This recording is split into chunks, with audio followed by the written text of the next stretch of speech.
Pasado alas 5 ng hapon kahapon, pumasok sa isang tindahan ng sapatos sa kahabaan ng Lower Session Road ang babaeng ito na nakasuot ng pulang sweatshirt. Maya-maya pa lumapit ito sa isang babaeng customer na nakasuot ng backpack at tila may kinuha ito at saka umalis. Pero hindi alam ng customer na ninakaw na pala ang wallet nito. Bali nung paglabas na ng customer, doon na lang namin nalaman na nakabukas na yung bag. Kaya nung pina-check namin sa customer na lumabas, nagsabi na po siya na yung pitaka niya nawawala. Kaya pina-review na lang po namin sa CCTV. Kaya ayun, nakita na po. Yung pitaka lang po. Pero nandun na daw lahat ng bills, yung mga card, mga pera, nandun na po daw lahat. Ang insidente ay agad na nireport sa mga pulis pero sa ngayon ay hindi pa nakikilala ang suspect. Ayon sa sales lady, ito raw ang unang beses na mayroong nakawan sa kanilang stall. Bali ngayon may alert na kami kasi ngayon pa nagbenga, madaming tao. Ngayon magdodoble ingat na po kami.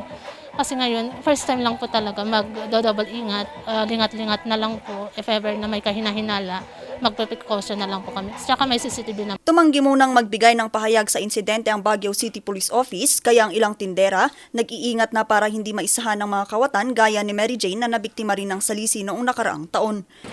Laging nakatago yung yung money bag kasi yun ma'am, na na-attract yung magnanakaw. So ang ginagawa nung kasama namin, tinatago niya talaga.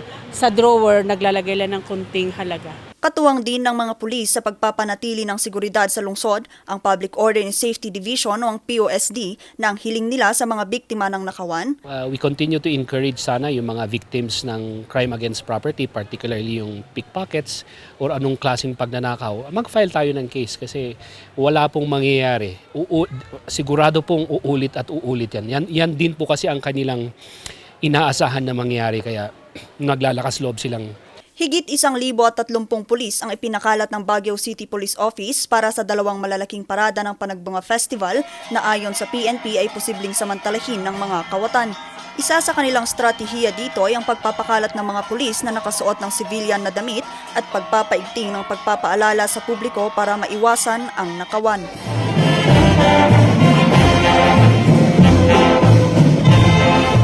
Vanessa Bugtong para sa Luzon Headlines.